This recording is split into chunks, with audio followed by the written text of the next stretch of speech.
अमरावतीत बच्चू कडू यांचं अन्नत्याग आंदोलन सुरू आहे। या आंदोलनाला आता हिंसक वळण आलेलं पाहायला मिळतंय। अमरावती जिल्हाधिकारी कार्यालयावर प्रहारचे शहराध्यक्ष बंटी रामटेके यांच्या नेतृत्वात आंदोलन करण्यात आलं। अमरावती जिल्हाधिकारी कार्यालयावर धान्य फेकले गेले। अमरावती जिल्हाधिकारी कार्यालयावर टायरची जाळपोळ करत या ठिकाणी जोरदार घोषणाबाजी करण्यात आली। शेतकऱ्यांची संपूर्ण कर्जमाफी करण्याची मागणी करण्यात आली।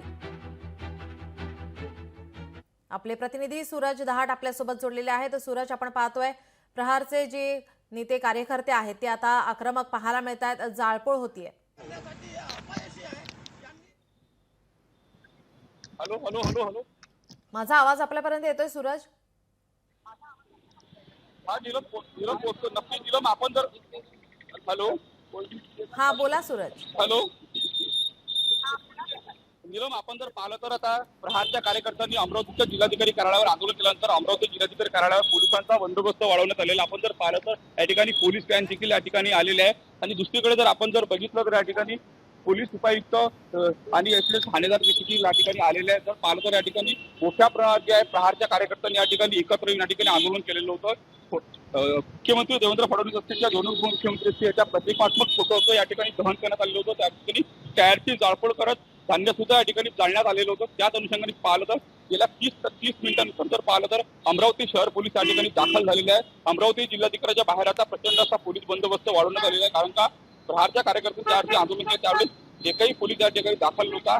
त्यामुळं जर पाहिलं तर या ठिकाणी काही काळ या ठिकाणी वाहतूक या ठिकाणी ठप्प झाली होती। एकूणच जर आपण जर बघितलं त्या ठिकाणी आता पोलिसांनी एखाद्या कुठल्याही प्रकारे जिल्हाधिकारी कार्यालयावर आंदोलन होऊ नये यासाठी पोलिसांनी पुरेपूर खबरदारी घेतलेली आहे आणि पोलिसांचा बंदोबस्त या ठिकाणी लावण्यात आलेला आहे। त्यामुळे जर पाहिलं गेलं तर बाकी आसेगाव पूर्णामध्ये जर आपण जर बघितलं तर आसेगाव पूर्णामध्ये टावरवर चढून जे आहे विरुगुरु पद्धतीने जे आहे प्रहारच्या कार्यकर्त्यांनी या ठिकाणी आंदोलन केलेलं आहे। त्या ठिकाणचे आपण जर पाहिलं तर आता काही वेळापूर्वी मोठ्या प्रमाणात 5 ते 7 कार्यकर्ते जे आहे आसेगाव पूर्णा येथील टावरवर चढून त्या ठिकाणी जोरदार अशा घोषणाबाजी चालू आहे। शेतकऱ्यांची सरसकट कर्जमाफी झाली पाहिजे, दिव्यांगांना 6,000 रुपये मानधन मिळाले पाहिजे, तसेच मच्छीमार असतील, कामगार असतील, शेतकरी शेतमजूर असतील यासाठी विविध मागण्या सरकारने मान्य केल्या पाहिजे अशी जी भूमिका आहे कार्यकर्त्यांची सुद्धा आहे। बच्चूकडूंनी आव्हान केले कुठल्याही प्रकारे कायदा हातात घेऊ नका, हिंसक आंदोलन करू नका, जाळपोळ करू नका असं बच्चूकडूंनी आव्हान केलं आहे। मात्र कार्यकर्ते कुठल्याही प्रकारे ऐकायला तयार नाही।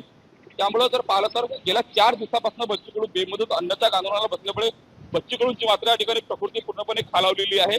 आता जर पाहिलं तर बच्चूकडूंचं 4 दिवसांमध्ये तब्बल 3.5 किलोपेक्षा जास्त वजन देखील घटलेलं आहे। काल डॉक्टरांनी बच्चूकडूंना गोळ्या घेण्याचा आणि औषधोपचार करण्याचा सल्ला दिला होता, मात्र बच्चूकडूंनी ठामपणे नकार दिलेला आहे। आज जर पाहिलं तर आज दुपारी 3 वाजता मराठा योद्धा मनोज जरांगे पाटील सुद्धा या ठिकाणी भेट देणार आहे, तसेच राष्ट्रवादीचे आमदार रोहित पवार या ठिकाणी सुद्धा भेट देणार आहे। कालच जर आपण जर पाहिलं तर काल सायंकाळी सुमारास शरद पवार जे माजी कृषी मंत्री आहेत त्यांनी सुद्धा बच्चूकडूंना फोन करून त्यांच्या तब्येतीची या ठिकाणी विचारपूस देखील केलेली होती। मात्र आता जर आपण जर पाहिलं तर 4 दिवसापासून बच्चूकडू बेमुदत अन्नत्याग आंदोलनाला बसलेला आहे। बच्चूकडूंच्या आंदोलनाला कुठल्याही प्रकारे सरकारकडून नक्की सूरज, आपण दुसरीकडे पाहतोय अमरावतीमध्ये टॉवरवर चढून आंदोलन केलं जात आहे। प्रहारचे कार्यकर्ते आता आक्रमक पाहायला मिळतात। एकीकडे बच्चू कडू हे म्हणतात की शांततेत आंदोलन करा किंवा शांततेच्या मार्गाने आपण आंदोलन करायचं आहे, मात्र दुसरीकडे कार्यकर्ते आक्रमक पाहायला मिळतात। टॉवरवर चढून आता कार्यकर्ते हे आंदोलन करताना पाहायला मिळतात। तर एका ठिकाणी अमरावती जिल्हाधिकारी कार्यालयाबाहेर या ठिकाणी जाळपोळ करण्यात येते। आपण ही आत्ताची दृश्य पाहतोय। अमरावतीत टॉवरवर चढून कार्यकर्ते हे आंदोलन करताना पाहायला मिळतात। बच्चू कडू यांच्या अन्नत्याग उपोषणाचा आंदोलनाचा आजचा 4था दिवस आहे। त्यांची प्रकृती खालावलेली आहे। आपले प्रतिनिधी सूरज दहाट आपल्यासोबत जोडलेत। सूरज, आपण पाहतोय अमरावतीत टॉवरवर चढून आंदोलन केलं जात आहे। प्रहारचे कार्यकर्ते आक्रमक पाहायला मिळतात। नक्कीच आपण जर पाहिलं तर चांदूर बाजार तालुक्यातील आसेगाव पूर्णा आहे, त्या आसेगाव पूर्णामध्ये 5 ते 7 कार्यकर्ते त्या टावरवर चढलेले आहे आणि या ठिकाणी जर पाहिलं तर या ठिकाणी जोरदार अशा घोषणाबाजी चालू आहे। बच्चूकडूंच्या मागण्या पूर्णपणे सरकारने मान्य करावा, बच्चूकडूंच्या मागण्या जर आम्ही मान्य केल्या नाही आम्ही आत्मदान करू किंवा टावरवरून उड्या सुद्धा टाकू असा जो इशारा आहे कार्यकर्त्याकडून देण्यात आलेला आहे। तुर्तास जर आपण जर पाहिलं तर अमरावतीच्या जिल्हाधिकारी कार्यालय परिसराचे हे संपूर्ण दृश्य आहे।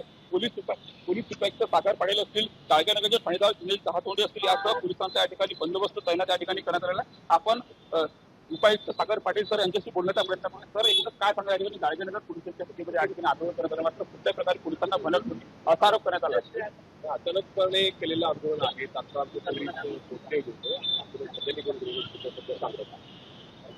नक्कीच पोलिसांनी देखील या ठिकाणी आव्हान केलं आहे कुठल्याही प्रकारे कार्यकर्त्यांनी कायदा हातात घेऊ नये आणि शांततेच्या मार्गाने आंदोलन करा असं देखील आवाहन अमरावती शहर पोलिसांच्या वतीने करण्यात आलेलं आहे.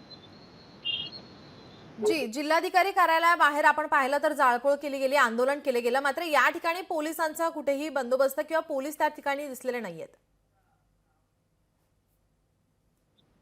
नक्कीच आता जर पाहिलं तर मोठ्या प्रमाणावर जे आहे पोलिसांनी या ठिकाणी बंदोबस्त या ठिकाणी वाढवले आहे. पोलिसांच्या 2 व्हॅन आलेल्या आहेत. स्वतः पोलीस उपायुक्त सागर पाटील या ठिकाणी दाखल झालेला आहे. जर पाहिलं या ठिकाणी पोलिसांचा भला मोठा जो ताफा आहे या ठिकाणी दाखल झालेला आहे. एकूणच जर बघितलं गेलं तर आता काही वेळातच जे आहे जिल्हाधिकारी या स्वतः या कार्यालयामध्ये येणार आहे. त्याच अनुषंगाने जर पाहिलं तर दुसऱ्या बाजूला जर पाहिलं तर या ठिकाणी दंगा नियंत्रक पथकाची गाडी सुद्धा या ठिकाणी आपल्याला दिसत आहे. जर एकूणच जर बघितलं गेलं या ठिकाणी जाळपोळ करण्यात आली त्या ठिकाणी सुद्धा या ठिकाणी पूर्णपणे या ठिकाणी जे जाळपोळ केलेलं खराब साहित्य पूर्णपणे या ठिकाणी हटवण्यात आलेलं आहे. सध्या जर पाहिलं तर या ठिकाणी पूर्णपणे वाहतूक या ठिकाणी सुरळीत आहे. मात्र पुन्हा दुपारी कार्यकर्ते या ठिकाणी येऊ शकतात अशी पोलिसांना माहिती आहे. नक्कीच नक्कीच याचे अपडेट आम्ही घेतच राहू. तुर्तास धन्यवाद आपण दिलेल्या माहितीसाठी. लोकशाही मराठी ऐका, पहा, जागरूक रहा.